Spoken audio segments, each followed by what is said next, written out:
এখানে সূর্য ওঠে প্রকৃতির অদ্ভুত নীরবতায়, আবার অস্তও যায় নীরবে নিভৃতে। শব্দ বলতে যা কানে ভেসে আসে তা হলো সাগরের শান্ত জলের মৃদু গর্জন আর পাখিদের কলকাকলি। চর হেয়ার, চর কলাগাছিয়া নামেও স্থানীয়দের কাছে সমধিক পরিচিত পটুয়াখালীর রাঙ্গাবালী উপজেলার উপকূলবর্তী এই চরটি। নদী ও সমুদ্র ঘেরা এই চরটির সৌন্দর্য মুগ্ধ করছে পর্যটকদের। এই যে আমরা কলাগাছিয়া চরে চলে এসেছি। চর হেয়ার একটা দারুণ বিচ।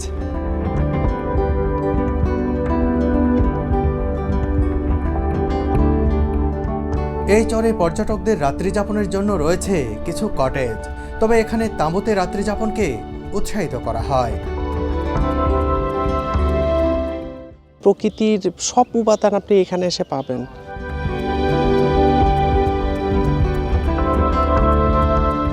চর হেয়ারকে কেন্দ্র করেই পাশের সোনার চর, মায়ার চর কিংবা চর মন্তাজে বিকশিত হচ্ছে পর্যটন।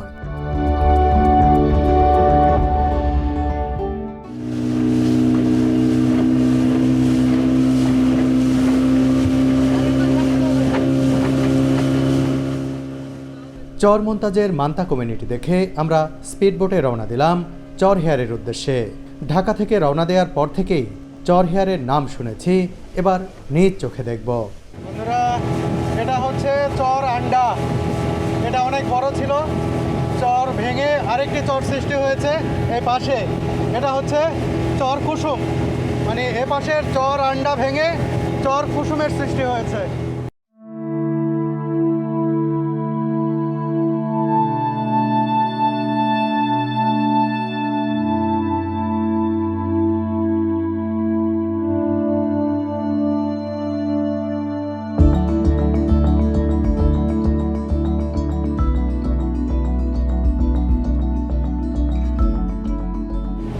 এখানে লঞ্চ ফিরেছে, চর আন্ডার মানুষেরা এদিক দিয়ে যাতায়াত করেন। অমর ভাই, চর আন্ডা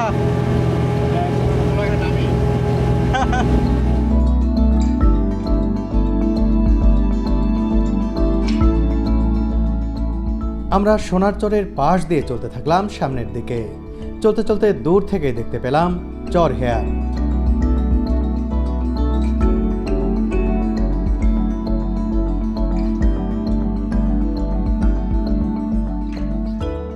আমরা চলে এসেছি চর হেয়ারে। এটার আগের নাম কলাগাছিয়ার চর। এই যে আমরা কলাগাছিয়া চরে চলে এসেছি। চর হেয়ার একটা দারুণ বিচ।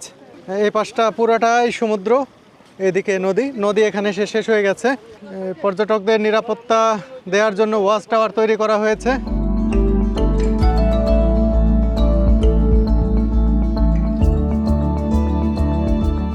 চর হেয়ারে পা রেখেই আমার খুবই ভালো লেগেছে যে এইরকম সমুদ্র সৈকত এখানে আসলেই চমৎকার। কিন্তু এখন ক্ষুধার রাজ্যে পৃথিবী গদ্যময়।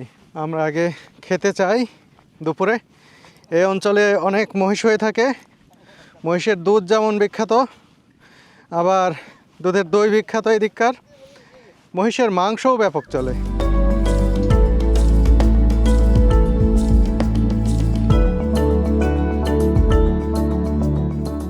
চর হেয়ারের ভিতরে ঢুকলাম।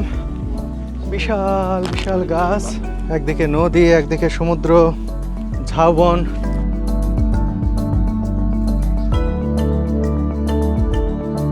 হাঁটতে হাঁটতে সৈকত পেরিয়ে আমরা বনভূমির মধ্যে প্রবেশ করলাম। জায়গাটা বেশ ভালো লাগছে।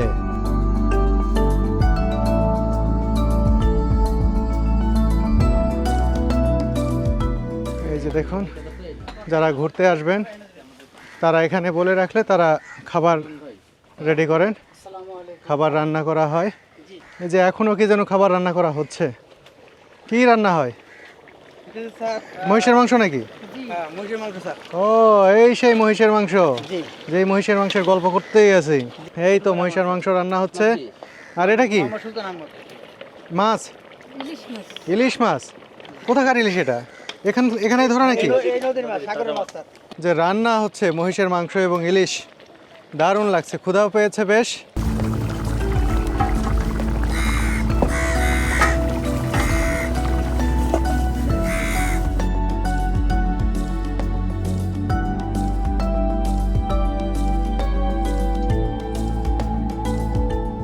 দেশি সবজি ইলিশ মাছ। ইলিশ মাছ। এখানকার এই হ্যাঁ, এই নদীর সমুদ্রের। এটা হলো বেগুন ভাজি, ইলিশ ঝোল, তারপরে রয়েছে মহিষের মাংস। ভাত নিয়েছি, ইলিশ, সবজি, বেগুন ভাজি আর মরিচ। আরও খাবারগুলো কিছুক্ষণের মধ্যে আসবে। এই যে ইলিশ ভাজা। আমরা যে ইলিশগুলো কিনি সব সময় বলি যে চাঁদপুরের ইলিশ দরকার, পদ্মার ইলিশ। এই সাগরের ইলিশ, এদিকার ইলিশও যে মজার আমি এখানে এসে খেয়ে বুঝতে পারছি। এই যে এটা হচ্ছে ভুনা ইলিশ।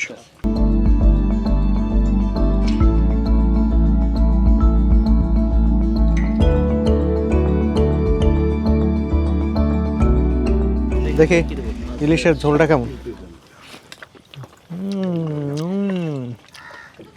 দারুণ দারুণ, রীতিমতো ইলিশ ভাত হয়ে যাচ্ছে। দেখুন মামু, ভালো লাগছে? অসাধারণ অসাধারণ। ন্যাচারাল এই যে বিষমুক্ত উপায়ে এই সবজিগুলো এখানে উৎপাদন হয়েছে, এটা খেলেই বোঝা যাচ্ছে। এই যে মহিষের মাংস নিচ্ছে। মহিষ, এই যে দেখুন মহিষের মাংস। কে যেন বলছিল যে ওমর ভাই যে ঢাকায় আমরা গরু মনে করে মহিষ খাইতাম, আজকে আমরা মহিষ মনে করে মহিষই খাচ্ছি। ওমর ভাই, মহিষ কেমন লাগছে? খুবই মজা। খুব মজা। ওমর ভাই বললেন যে মহিষ হচ্ছে জিম করা মহিষ কিনা।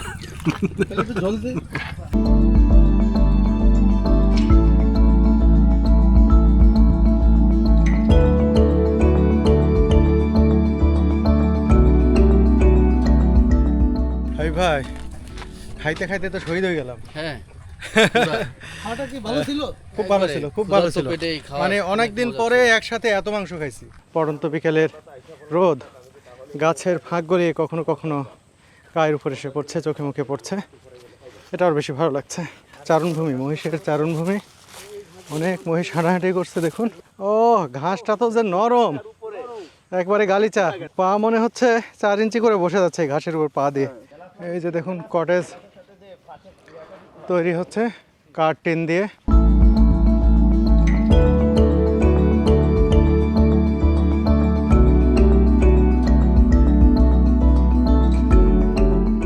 কিং বেডের একটা রুম, একটা সোফাও রয়েছে। ওইদিকে টয়লেটটা আছে, একটু দেখাই। ও এই যে হাই কমোড।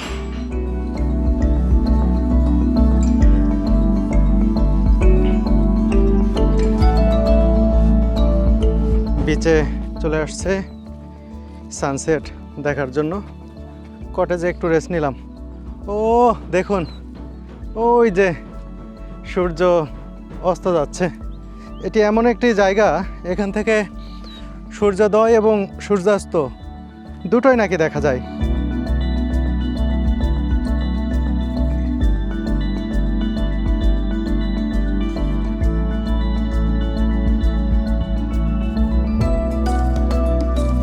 চলহেয়ারের সূর্যাস্তের দৃশ্য বড়ই মনোরম।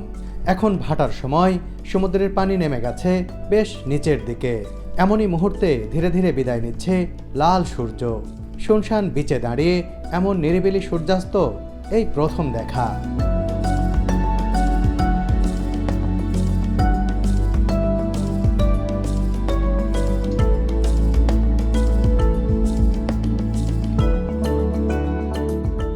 সূর্য ডুবে যাওয়ার পর হাবিব ভাই বিচের উপর বেশ কিছুক্ষণ সাইকেল চালালেন।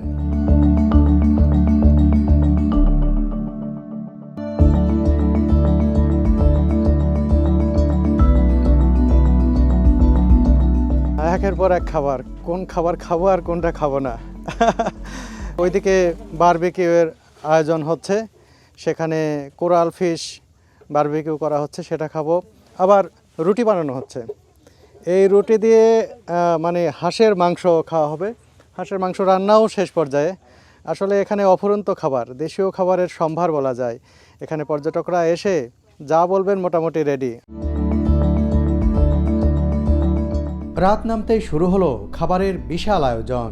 একদিকে আগুন জ্বালিয়ে শুরু হলো বারবিকিউয়ের তোড়জোড়, আরেকদিকে রুটি আর পিঠা বানানোর ব্যস্ততা। বারবিকিউয়ে চিকেন, চিংড়ি ও কাঁকড়া ভোজের ব্যবস্থা ছিল।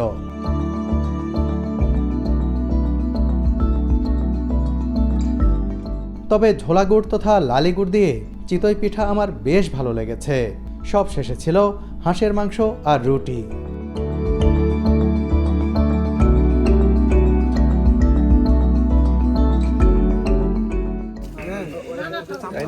এটার মধ্যে একটা স্মোকি ফ্লেভার আছে, খড়ির চুলায় রান্না তো।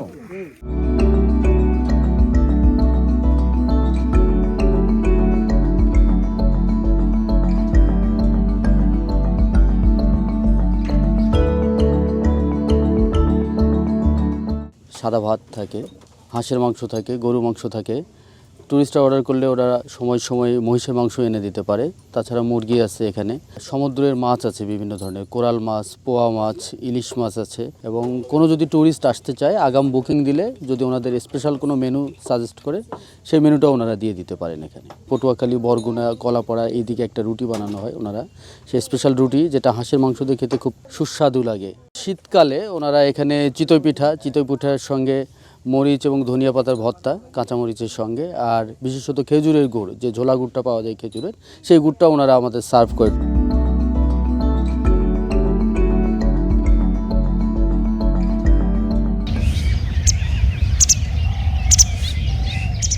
ভোরবেলা যখন ঘুম ভাঙল তখনও সূর্য উঁকি দেয়নি, তবে তার আগমনের আভা পূব আকাশে স্পষ্ট।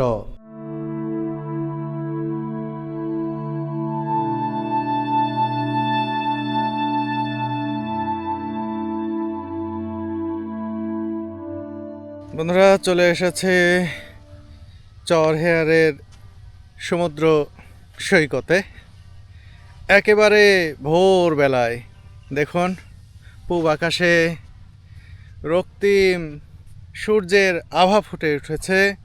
সূর্যের মুখ এখনও দেখা যায়নি, কিছুক্ষণের মধ্যেই উদিত হবে সূর্য। এই সময়ের যে মোহনীয় সৌন্দর্য সেটাই উপভোগ করছি আমরা। কিছুক্ষণের মধ্যেই সোনার চরের উপর দিয়ে মুখ বের করলো সূর্য। এই সময়ের মোহনীয় এই দৃশ্যটি মন ভরিয়ে দিল।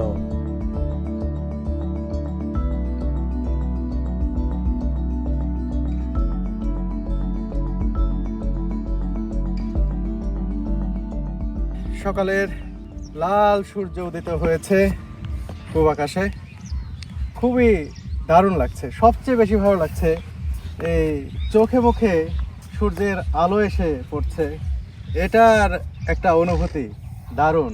শীতের সকালে এই নরম সূর্যের যে আলো, এর যে নরম একটা উত্তাপ, উষ্ণতা, সেটার অনুভূতি আসলেই ভিন্ন। এখনও ভাটার সময়, পানি বেশ কিছুটা নিচে নেমে গেছে। ঠিক সেই সময়ে সূর্য উঠছে, পাখিরা উড়াউড়ি করছে।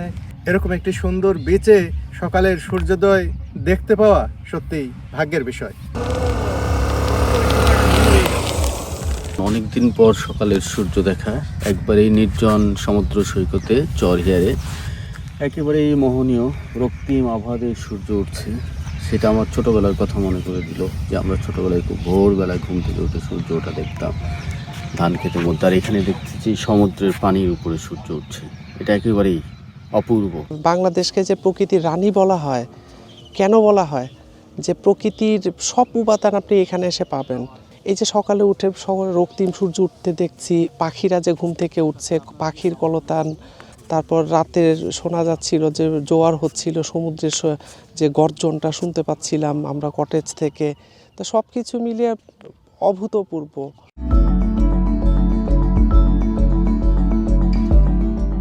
আসলেই এখানকার সূর্যাস্ত ও সূর্যোদয় বেশ উপভোগ্য।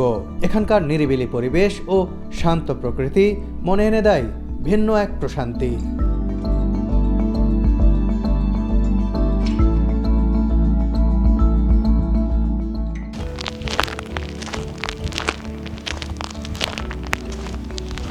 বন্ধুরা, ভাটার টানে সমুদ্রের জল কিছুটা নেমে গেছে সাত সকালেই।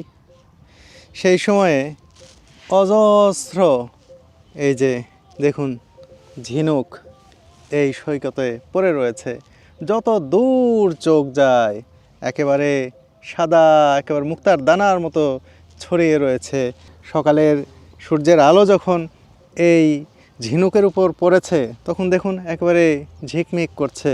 সকালে সূর্যোদয়ের মুহূর্তে এই বিচের উপর দিয়ে যখন হাঁটবেন, পায়ের তলায় যখন এই ঝিনুকগুলো পড়বে, কিছু ঝিনুক মুটমুট করে ভেঙে যাবে, এই শব্দ আপনার কানে আসবে, এটা কিন্তু দারুণ একটা অনুভূতির যোগান দেবে।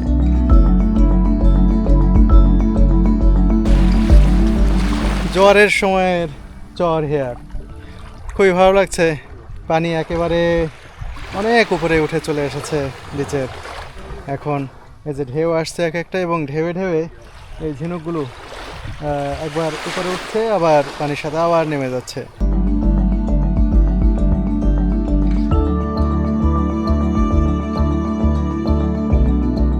বন্ধুরা, আমরা সূর্যোদয় দেখে চলে এসেছি কটেজে।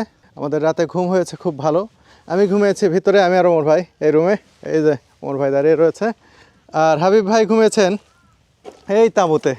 এই যে বসে আছেন হাবিব ভাই। হাবিব ভাই, কেমন ঘুম হলো এখানে? আমার সমান চমৎকার ঘুম হয়েছে।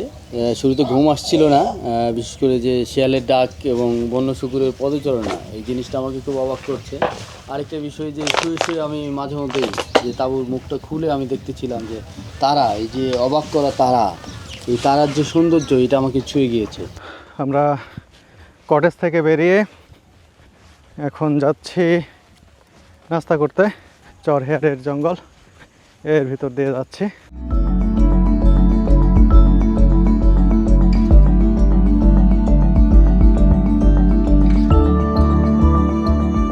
চরের একেবারে ভিতরে এইরকম কিছু জায়গা রয়েছে যেগুলো একেবারে নিরিবিলি, নির্জন। ও, এই গাছটি দেখুন কি চমৎকার। এখানকার অধিকাংশ গাছই এই ধরনের হয়ে থাকে, খুব বেশি উঁচুতে না উঠে ডালপালা একেবারে মাটির কাছাকাছি থাকে।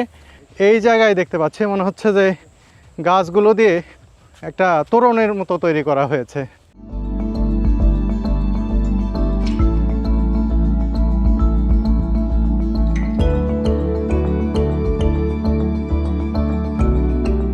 চরহেয়ারে এরকম মাঝে মাঝেই ওয়াচ টাওয়ারের মতো বানানো হয়েছে, উঠে বসা যায়, গল্প করা যায়।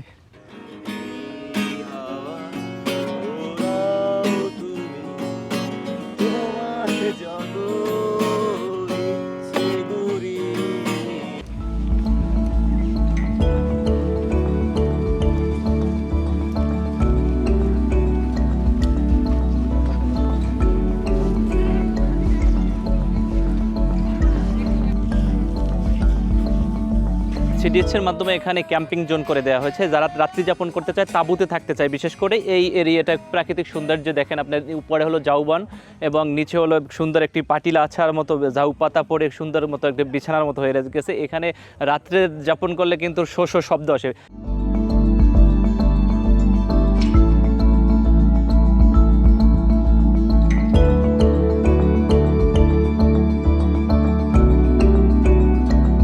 এই চরহেয়ারে কিছু কটেজ রয়েছে, তবে পর্যটকদের এখানে উৎসাহিত করা হচ্ছে তাঁবুতে থাকার জন্য। তাঁবুতে থাকলে এখানে একদিকে পর্যটকদের ভিন্ন রকমের একটা অভিজ্ঞতা যেমন হবে, আরেকদিকে প্রকৃতি বাঁচবে। 50 থেকে 60টি তাঁবু রয়েছে এই বিচের এই তাঁবু ক্যাম্পিং করার জন্য। সেক্ষেত্রে একটা তাঁবুতে ডাবল তাঁবু রয়েছে, সেখানে 2 জন থাকতে পারবেন। কিছু তাঁবুতে 4 জন থাকতে পারবেন, এবং গ্রুপ তাঁবু রয়েছে। সেই তাঁবুতে প্রায় 10 থেকে 12 জন পর্যন্ত আপনারা কিন্তু গ্রুপ তাঁবুতে থাকতে পারবেন। একটি তাঁবুর মধ্যে যদি বলি, সেটা হলো যে একটা হাওয়ার বালিশ দেওয়া হয়। আপনি এটি ফুলিয়ে মাথায় ব্যবহার করতে পারবেন, বালিশ ইউজ করতে পারবেন, এবং নিচে একটি কমফোর্ট দেওয়া হয়, এবং নিচে একটি কমফোর্ট দেওয়া আছে, খুব আরামদায়ক। আপনি এখানে শুলে কোনো ধরনের ব্যথা পাওয়ার সম্ভাবনা নেই। এবং রাত্রে ঘুমানোর জন্য, গায়ে বিছানার জন্য কিন্তু আরও একটি কমফোর্ট এবং কম্বল দেওয়া হয় কিন্তু এখানে। পটুয়াখালী জেলায় এত চমৎকার চমৎকার দ্বীপ আছে, কল্পনাও কিন্তু করা যায় না। এই জায়গাটা আসলে কীভাবে কুয়াকাটা থেকে পর্যটক আনা যায়, এই জন্য মিনি ছোটো জাহাজ এবং আমাদের ট্যুরিস্ট বোটগুলো পাঠানোর জন্য রুট আসলে অনেক জায়গা তো চর, এইটা ভিজিটের জন্য যে কোন কোন জায়গা থেকে আসলে পাঠানো যাবে ভাড়ায় জোরে, এটা ভিজিট করতেছি। কুয়াকাটা থেকে সরাসরি কটকা সুন্দরবনের এফবি মিঠে মইন নামের একটি জাহাজ আমাদের চালু হচ্ছে, যেটা সরাসরি কুয়াকাটা থেকে সুন্দরবনে যাওয়া যাবে। খিচুড়ি চলে এসেছে। এটা সকাল 8টায় খাওয়ার কথা ছিল, কিন্তু আমাদের ঘুরতে ফিরতে একটু দেরি হয়ে গেছে, এখন খাচ্ছি। কিন্তু যে গন্ধ পাচ্ছি এটা অন্যরকম। খিচুড়িতে রয়েছে পেঁয়াজ ভর্তা, রয়েছে পেঁয়াজ এবং শুকনা মরিচ দিয়ে ভর্তা, আর এটা চিংড়ি ভর্তা, এটা বেগুন ভাজি, আর হচ্ছে ইলিশ।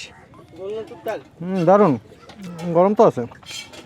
এবার মরিচ পেঁয়াজ ভর্তা দেখি।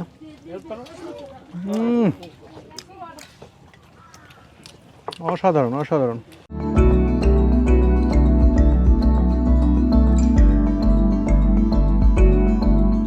নাস্তার পর আমরা চরহেয়ারের অভ্যন্তরভাগের অদেখা সৌন্দর্য অবলোকন করতে হাঁটা শুরু করলাম।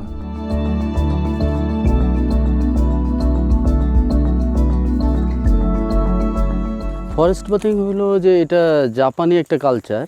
এটা জাপানে ওনারা বলে যে সিনরিন ইয়োকো, যে ফরেস্টের মধ্যে এসে গহীন জঙ্গলের মধ্যে যেখানে কোনো শব্দ থাকবে না, যে ধ্যান করতে বসবে এবং ঈশ্বরের ধ্যান করবে বা মনের মধ্যে কী আছে সেটা নিয়ে ধ্যান করবে এবং স্ট্রেস রিলিফ করবে। তো সেই কালচারটা এখানে আমরা চালু করার ব্যবস্থা করছি।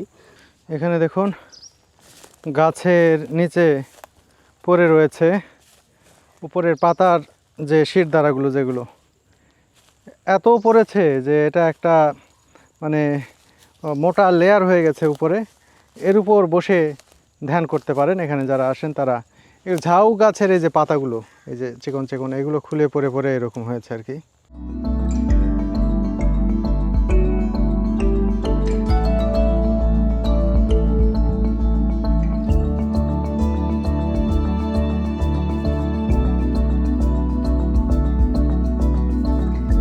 এবং এখানের গাছের সাথে আপনার একটা সখ্য করার সুযোগ রয়েছে। গাছগুলো এখানে আপনার কাছাকাছি, কেউ ইচ্ছা করলে ঘুরতে ফিরতে এই গাছে বসে যেতে পারবেন। ইচ্ছে করলেই ওঠা যায়, তবে খেয়াল রাখতে হবে এই গাছে কিন্তু অনেক কাঁটা আছে।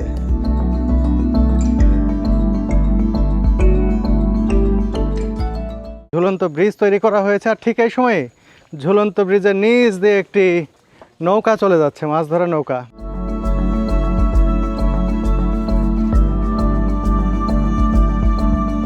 এমন একটি জায়গায় এটি তৈরি করা হয়েছে যে খাল, বিশেষ করে এই খালটা আমার কাছে বেশি ভালো লেগেছে।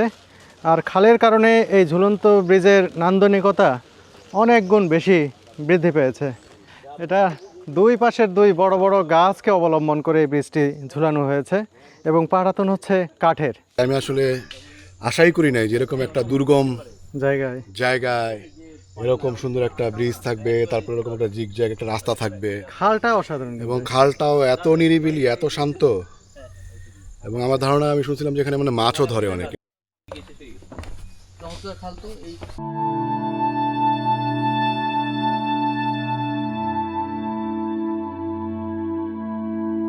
নৌকায় উঠে পড়েছি, এখন আমরা খালের ভিতর দিয়ে চলতে শুরু করব।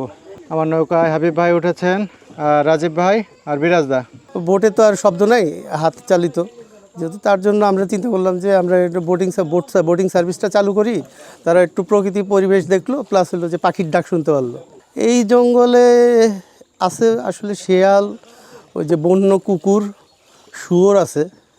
এই যে দেখুন মাছরাঙা পাখি কত কাছে, মনে হয় ছোঁয়া যাবে, এই উড়ে গেল।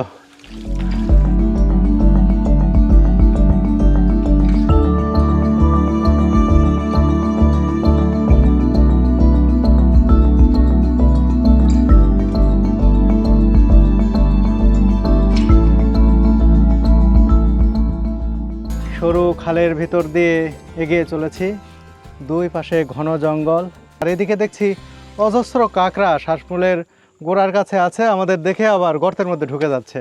এক পাশে নদী, এক পাশে সমুদ্র, সুন্দর দ্বীপ, সমুদ্র সৈকত, আবার এই দ্বীপের ভিতরে বয়ে চলেছে খাল। শুধু খাল নয়, মনে হয় যে আপনি সুন্দরবনে ঘুরছেন বা রাতারগুলের মতো কোনো সোয়াম ফরেস্টে ঘুরছেন। অনিন্দ্য সুন্দর একটি জায়গা। বন্ধুরা, আপনারা যদি এই চরহেয়ারে ঘুরতে এসে যদি বোটিং করতে চান, জন প্রতি 50 টাকা করে দিতে হবে। কতক্ষণ ঘোরাবেন? 1 ঘন্টা।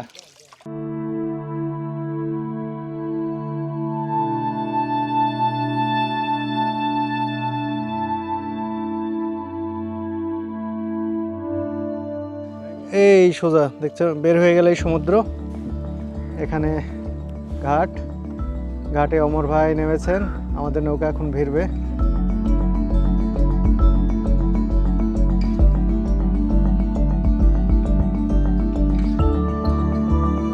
ছয়লা ফল, এটা আমরা আসার সময় নাকি পেয়েছেন? এই আসার সময় দেখছেন? আমার সামনেই পড়ছিল নাকি, আমি দেখিনি। অনেক টক।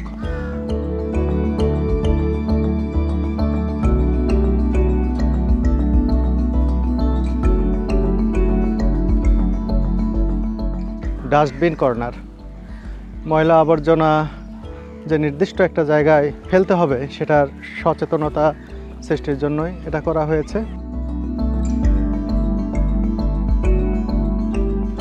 চলে এসেছি সেই রেস্টুরেন্টে।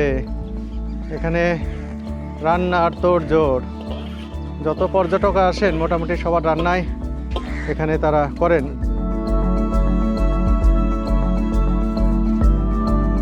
চরহিয়ারের সৌন্দর্য দেখে আমি মুগ্ধ। আপনারাও ইচ্ছে করলে ঘুরে যেতে পারেন এখান থেকে। এ ব্যাপারে যে কোনো তথ্য ও সার্বিক সহায়তার জন্য যোগাযোগ করতে পারেন স্থানীয় সাংবাদিক আয়ুব ভাইয়ের সাথে। চরহিয়ার ঘুরবেন, সোনার চর, মায়ার চর, যা কিছুই ঘোরেন আপনাদের বেজ হবে চর মন্তাজ। এখানে এসে স্ক্রিনে নাম্বার দেওয়া থাকবে, আপনারা আয়ুব ভাইয়ের সঙ্গে যোগাযোগ করবেন। ঘাটে নামার পরপরই আপনারা এখানে ইনফরমেশন একটা ডেস্ক দেখতে পাবেন বা একটা ইনফরমেশন সেন্টার রয়েছে, সেখানে গেলে অনেক তথ্য পাবেন এবং নাম্বার দেওয়া থাকবে, তার সঙ্গে যোগাযোগ করে এখানকার ভ্রমণ সম্পর্কে সব তথ্য পাবেন আপনি।